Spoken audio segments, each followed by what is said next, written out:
Mas bora lá então, bateu 20 e 14 e agora nós começamos de fato. Eu sempre abro essa sala um pouquinho antes para o pessoal entrando e quero então que vocês fiquem bem à vontade para fazer perguntas, para, enfim, me interromper o momento que for, porque essa live aqui, então, eu tenho certeza que vai ajudar bastante, então, o fisioterapeuta na prática clínica. Vamos lá, então, iniciando de fato, eu sou a fisioterapeuta Raquel Garcia, eu atendo aqui em Porto Alegre, Rio Grande do Sul. No meu consultório, trabalho diariamente com pacientes com dores crônicas, tá bem? Esse é o meu público aqui. Tenho especialização em dor e neuromodulação, trabalho também então com essa parte, com essa ferramenta que eu vou falar para vocês em uma das lives sobre neuromodulação. E como eu estava falando aqui na introdução para vocês, eu tenho agora este projeto que se chama Fisioterapeutas de Sucesso, aonde eu quero trazer então esse mundo da neurociência moderna da dor, junto com insights de prática clínica, tá bem? Então, hoje nós estamos na nossa live número 4. Lá na primeira live, eu trouxe para você sobre a epidemiologia e o porquê o fisioterapeuta de sucesso deve estudar dor em 2024. Ela tá salva ali no meu feed, se você não viu, corre lá. Porque na live número 2 eu trouxe sobre as principais classificações da dor, de acordo com a IASP, que é a Associação Internacional de Estudos da Dor, tá bem? Então, também é muito importante que o fisioterapeuta de sucesso seja atualizado nessas classificações. Já na live número 3, eu trouxe sobre o modelo biopsicossocial, que é o modelo mais moderno que nós precisamos avaliar o paciente com base nesse modelo. Então percebam que eu construí um terreno, então, para falar o que eu venho falar hoje para vocês, que é sobre avaliação fisioterapêutica. Pronto, já conseguimos, então, organizar um raciocínio, o paciente chegou até o nosso consultório. Como que a gente vai avaliar para poder pensar, então, em como tratar esse paciente, tá bem? Mas antes de começar o conteúdo, de fato, eu quero pedir para vocês enviarem essa live ali no botãozinho ali de envio do aviãozinho para aquele fisioterapeuta que vocês sabem que vai aproveitar, que vai fazer um bom uso desse conteúdo, que eu tive maior dedicação para fazer. Realmente eu me empenhei muito e quero ajudar para que mais fisioterapeutas realmente sejam experts e consigam ajudar, consigam ter resultados com os seus pacientes com dor, né? Esse é o nosso principal objetivo. E quero convidar vocês também, então, para participar do meu grupo do WhatsApp. Quem ainda não está lá, o link está ali na minha bio, porque assim vocês vão ter mais proveito desses 2 modos de conteúdo gratuito que eu estou ofertando aqui para vocês, certo? Então tá, vamos começar com o nosso conteúdo de fato, gente, sobre avaliação fisioterapêutica. Eu gosto, então, de dividir a minha avaliação em três etapas, basicamente, tá bem? Primeira, a anamnese, onde eu divido ela em anamnese aberta e anamnese guiada, tá? Eu vou falar sobre cada um desses pontos para vocês. Depois, eu divido em exame físico, tá bem? Com base em tudo que eu escutei ali, então, na minha anamnese.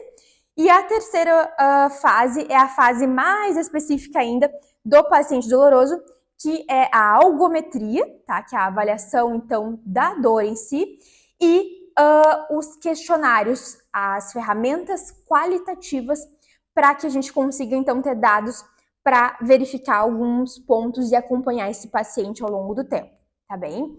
Então, eu quero falar sobre cada um desses pontos aqui para vocês hoje.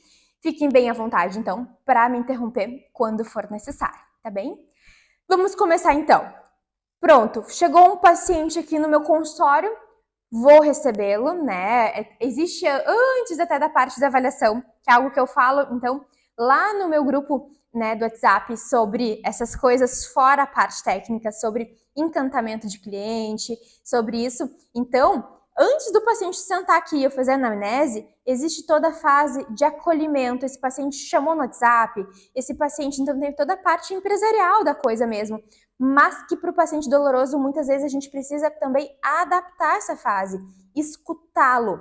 A grande questão aqui, pessoal, que a gente precisa cada vez, parece óbvio a gente está falando, mas a gente precisa escutar o nosso paciente. E muitas vezes começa antes mesmo dele sentar aqui no nosso consultório, tá? Pronto, ele chegou ali na recepção, tem um ambiente, então, propício para acolher ele, para que ele se sinta, então, que ele está num ambiente que ele vai receber um bom tratamento, tá? Lidar com dor, avaliar a dor do paciente, vocês vão lidar com diversos perfis. Tem aquele paciente que está numa crise, por exemplo, álgica de dor de coluna, que ele realmente não tem um perfil de cronificação e que ele vai passar, vai cursar a história natural da doença e ele nem vai precisar mais de ti. Mas tem aquele paciente que já é um paciente com dores crônicas que realmente há muitas demandas envolvidas, que você realmente vai precisar de um acolhimento talvez um pouco mais diferenciado para aquele público. Este é o nosso desafio. A dor, no geral, ela é a maior causa de busca ao nosso consultório. Mas, como eu já disse para vocês nas outras lives, nem toda dor é igual. Então, cada paciente a gente vai ter que montar uma avaliação individualizada e específica para aquele paciente, naquele momento e naquele contexto. Por isso hoje, pessoal, agora eu vou começar então com o meu roteirinho dos 5 passos da minha avaliação, mas ela de forma alguma ela deve ser restrita, engessada. Ela não pode ser algo que vocês, eu não consegui passar do ponto 4, então não sei, me desestruturei, não sei mais tratar aquele paciente. Não, ela precisa ser realmente adaptada, porque imaginem que um paciente, por exemplo, chega e ele mal consegue conversar contigo porque ele está com muita dor. Você precisa, então, ter o raciocínio clínico do que fazer nessa situação, tá? Então, eu vou dar alguns exemplos aqui para vocês. Muito bem, mas, então, retomando o primeiro ponto, que seria essa anamnese aberta, você vai recebê-lo, então, e vai perguntar: bom dia, né, seu fulano, me conta um pouco sobre a tua história, o que te trouxe até aqui?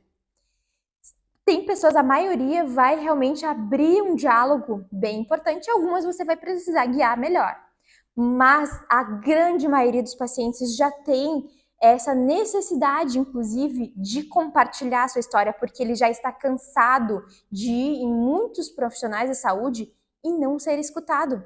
Há muitos estudos, inclusive, que dizem da taxa de quantos minutos o paciente consegue falar sem que ele seja interrompido pelo profissional da saúde.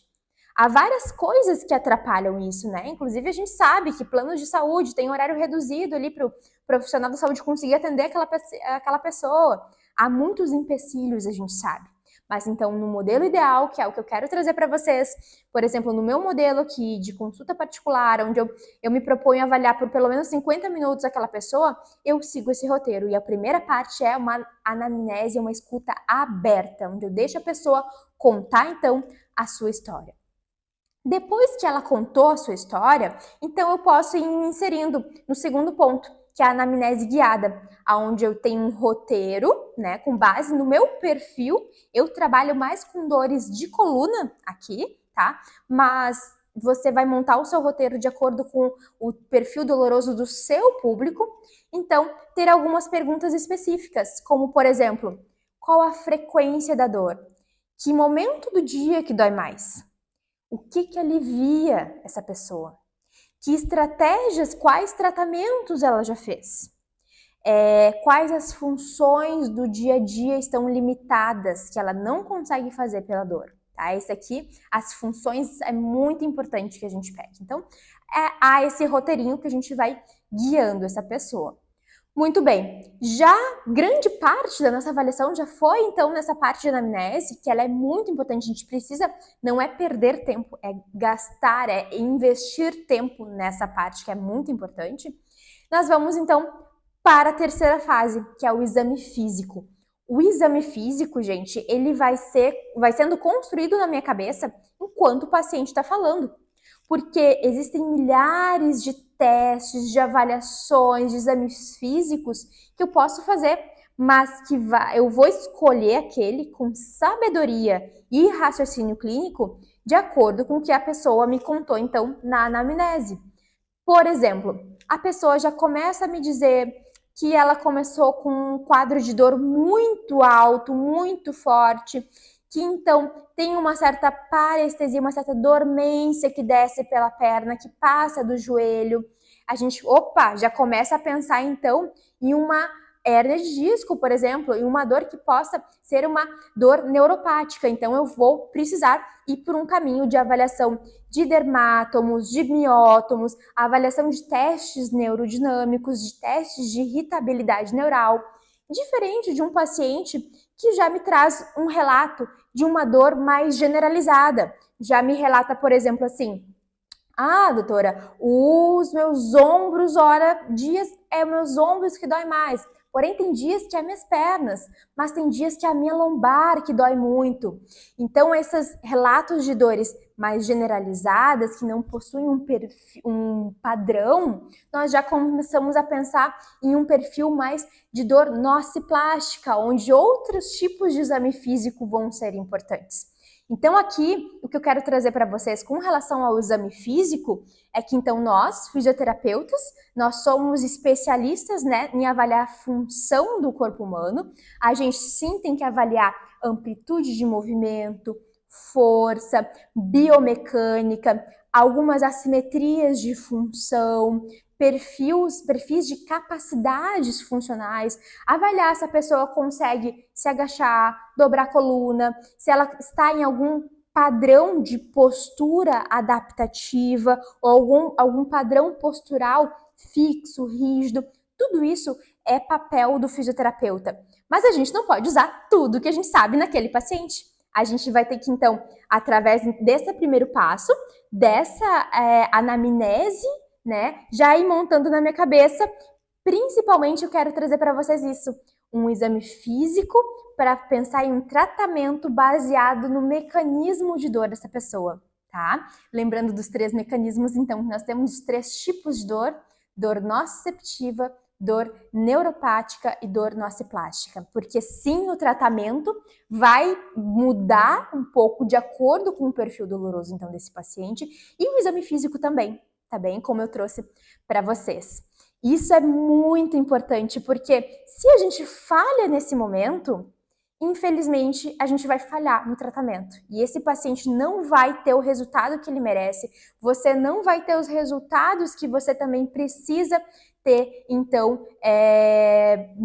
com o andar ali do que você pensou, você vai se frustrar. Por isso que eu realmente trouxe esse projeto, para ensinar para vocês tudo que eu venho praticando aqui na minha prática clínica e como através disso eu já ajudei muitas pessoas aí com as suas dores, certo?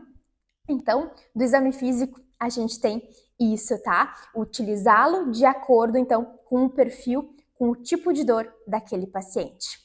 E aí nós vamos, então, para a parte número 4, que ela é um pouquinho ainda mais específica para o paciente com dor crônica, que é a parte da algometria, que eu utilizo, então, esse aparelhinho, que a gente chama, então, o algômetro. Com esse aparelhinho, gente, a gente pode fazer vários tipos de testes dolorosos nos teus pacientes. Os mais conhecidos é o teste de limiar de dor por pressão, aonde eu vou aplicar uma pressão em cima da área dolorosa daquele paciente e vou identificar aqui no visorzinho quantos quilos ele suporta de pressão para que esse estímulo vire dor. Basicamente, é entender, então, o quão sensível está aquele sistema. A gente tem, então, já alguns números para dizer alguns padrões de normalidade, mas também o principal é comparar o paciente com ele mesmo. Por exemplo, se esse paciente estava muito sensível, que estava tolerando 500 gramas de pressão no início do tratamento, e depois, após o tratamento, ele está tolerando 1 quilo e pouco, gente, ele dobrou. Então, a tolerância, que é o segundo teste que a gente pode fazer. O teste de sensibilidade e o teste de quanto ele tolera a dor também. Há alguns outros testes também que a gente vai fazer com ele também, de acordo com a anamnese, com a minha percepção do que é importante ou não naquele momento. A gente consegue fazer, inclusive, diagnóstico de dor nociplástica junto com os questionários. Há muita coisa que a gente pode aprender com relação à algometria, que é esse teste específico, então, para o paciente que tem dor crônica, tá? E uma coisa legal também que eu quero trazer para vocês, que é pertinente, então, à algometria e aos questionários, que é o que eu vou falar para vocês agora na sequência, é que o paciente com dor crônica, ele precisa se manter motivado no tratamento. O tratamento, ele é muito desafiador. ele tem sim muitos altos e baixos. Então, esse primeiro momento que vocês estão tendo, que é a avaliação, o paciente ele precisa sair daqui confiante que ele está frente a um profissional que realmente sabe do que está falando, que é expert em dor, que vai com certeza fazer o melhor possível para ajudá-lo, né? Que ele entenda então um pouco de neurofisiologia da dor, mas não palavras difíceis, mas o principal recado, que a dor, principalmente a dor crônica, já há então esse registro dessa dor no cérebro, que há esse processamento central. Então, voltando, né, às ferramentas, a algometria e os questionários vão nos ajudar a mostrar essas melhoras ao longo do tempo para o paciente, para mantê-lo motivado, tá? Porque muitas vezes ele não consegue perceber pequenas melhoras e a gente precisa então ser esses guias no processo. Precisa então mostrar, ó, fulano, antes você tolerava tanto aqui por pressão, agora você já dobrou isso, olha que resultado legal. Daqui a pouco mostrar no questionário, olha fulano, antes tua pontuação era muito alta, agora você diminuiu ela em 50%. Enfim, todas essas ferramentas, elas têm que ser utilizadas com um propósito. É que nem o exame físico, a gente não pode fazer testes apenas por testar, se a gente não for utilizar de verdade eles. A algometria e os questionários, que é o que eu vou falar para vocês, têm a mesma função, tá? É que a gente consiga pegar essa ferramenta e realmente utilizá-la de forma que ela vai te ajudar, que ela vai agregar valor no teu atendimento, que ela realmente vai ajudar o paciente, que é o que a gente quer, tá bem? Então, por último, aqui dentro desse roteiro dessas 5 fases da avaliação, eu trago os questionários, tá? Os questionários, eles têm esse objetivo também, de mostrar, de primeiro avaliar o perfil de como a pessoa iniciou o tratamento, para que eu consiga também bolar as estratégias em o que eu vou propor para ela, e também para que ela consiga, eu e a pessoa consiga perceber essas melhoras ao longo do tempo. Então, eu separei aqui alguns questionários. Oi, Ana, tudo bem? Obrigada por estar aqui. Andréia, obrigada, pessoal. Vamos trazendo perguntas, qualquer coisa a gente vai pausando aqui.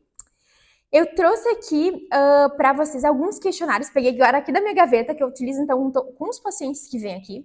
Não utilizo todos, tá? Isso é uma coisa importante de trazer para vocês. Existem milhares de questionários que a gente aprende aí com relação à dor, mas eu sou da opinião da gente utilizar 2 ou 3, para que a gente realmente consiga pegar aquela informação e utilizar ela. Não adianta eu entregar um monte de folha para a pessoa e depois não utilizar aquele dado para nada. Que a gente então consiga entregar aquela avaliação, a pessoa entender e eu utilizar e conseguir também reaplicar esse questionário depois, tá? Que é o que muito fisioterapeuta acaba esquecendo de reaplicar ao longo do tempo.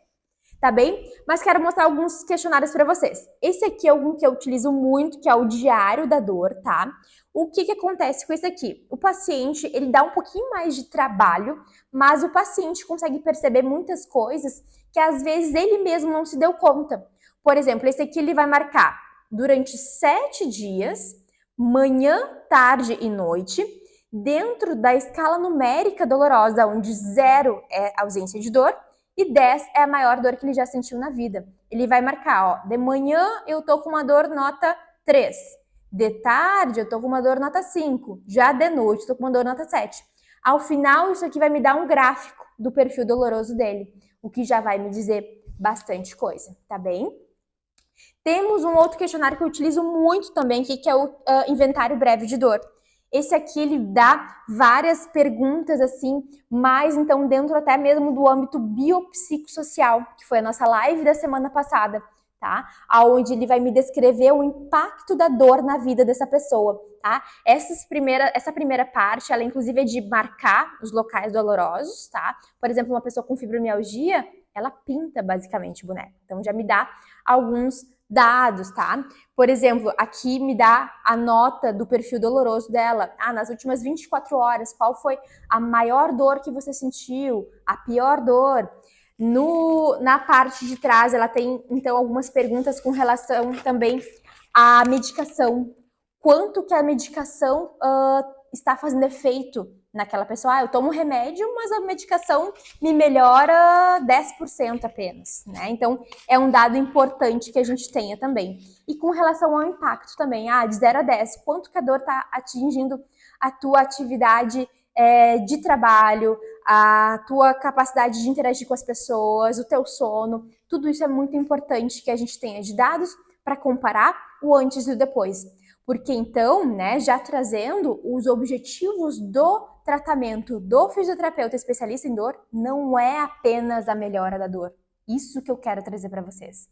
É a melhora de todo esse contexto, então, que essa pessoa consiga estar inserida no âmbito social, que ela consiga fazer tarefas que antes ela não fazia, que ela consiga ir ao mercado e carregar sacolas, que ela consiga dormir bem, que ela consiga se sentir relaxada, que ela consiga se sentir com menos fadiga. Então, o paciente nos procura pela dor, mas às vezes ele nem percebe que todas essas outras coisas melhoram junto. E se eu não tivesse dado na avaliação, eu não vou nem saber quanto que ele melhorou. Percebem a importância disso? E alguns outros específicos, por exemplo, aqui, o FIC, que é o questionário de fibromialgia, para esse público em específico. Um questionário de qualidade de vida, SF36. O questionário de sono. Eu já tive pacientes aqui que me procuram e dizem que estão dormindo 3, 4 horas por noite, porque a dor não está deixando que essa dor e que esse sono ainda não é reparador. Como que eu vou, então, propor algumas atividades se essa pessoa não está fazendo o básico que é dormir? Então, com base nos questionários, também faço meus encaminhamentos, né? E outro aqui importante, que é o DN4, que é exclusivo para dor neuropática. Isso aqui foram alguns dos questionários que eu tenho aqui no meu consultório, que eu utilizo diariamente, mas é claro que eu não entrego todos eles para todo mundo. A gente vai, então, utilizar de acordo com o perfil que nós começamos a identificar ali na anamnese, certo? Eu busquei essas lives, então, de toda quarta-feira, elas têm esse objetivo de ser algo rápido, algo sucinto, que vai, então, construindo esse raciocínio para vocês, desse mundo da dor, tá? Aonde, então, nós começamos falando da epidemiologia, falamos, então, das classificações, modelo biopsicossocial. Hoje falamos sobre avaliação e eu quero que vocês percebam a construção desse raciocínio, que nada mais é, eu planejei justamente o que eu vivo no dia a dia. A jornada do paciente, o que eu preciso ter de conhecimento para guiar esse paciente na jornada dele na melhora. Vão ter lives, claro, sobre as principais ferramentas de manejo, sobre terapia manual, sobre exercício físico, sobre neuromodulação. Então, vai ter tudo isso, mas percebam que de nada adianta eu ter uma baita ferramenta como a neuromodulação se eu não souber primeiro classificar, se eu não olhar esse paciente de maneira biopsicossocial, se eu não souber avaliar ele direito. Então, tudo isso precisa ter essa base, tá bem, pessoal? Então, convido vocês de novo a participar do meu grupo do WhatsApp, porque lá, então, eu oferto conteúdos que vão complementar toda essa parte técnica das lives. Lá são conteúdos, então, de posicionamento de carreira e conteúdos de aprendizado contínuo ao longo da vida. E na live da semana que vem, eu vou trazer para vocês sobre uma continuidade de fatores de associação com dor crônica. Porque há alguns pontos que a gente precisa avaliar, que quando a gente não toma atenção sobre esses pontos e não faz os encaminhamentos devidos, nós temos boicotadores, nós temos agentes que boicotam o nosso tratamento e fazem com que ele não funcione. Então, a live da semana que vem, neste mesmo horário, às 20h14, numa quarta-feira, vai ser sobre os fatores de risco para dor crônica, tá? Então, eu espero que vocês estejam aproveitando. Quem não assistiu às outras lives, assistam ali no meu feed. E muito obrigada por quem compareceu comigo aqui nessa noite. Um beijão a todos, obrigado e até quarta-feira que vem. Tchau, tchau!